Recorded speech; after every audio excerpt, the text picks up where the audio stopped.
The prayer that changed everything. For many years, Grace believed God had forgotten her. She was a single mother with 2 children, living in a small rented room. Every morning, she woke up before sunrise, prayed, prepared her children for school, and rushed to look for work. But no matter how hard she tried, life became more difficult. One month, Grace could not pay her rent. The next month, her youngest child became sick. Then the small shop where she worked closed down, and she lost her only source of income. Grace cried for days.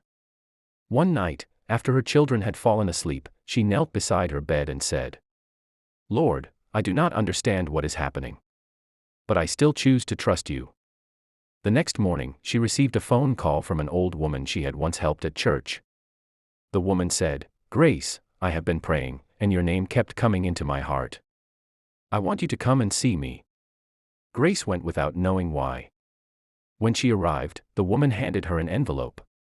Inside was enough money to pay her rent, buy food, and take her child to the hospital. Grace began to cry. But the miracle did not stop there. A few weeks later, the same woman introduced Grace to a woman who owned a small bakery.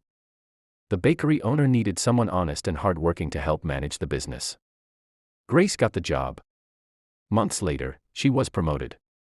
A year later, Grace was able to move into a better home with her children. One Sunday, Grace stood before the church and shared her testimony.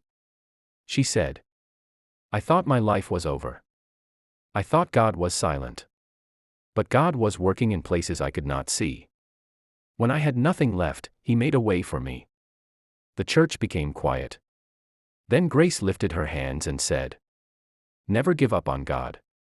Your tears may be hidden from people, but they are never hidden from Him." If this encouraged you, type Amen, like, share, and follow.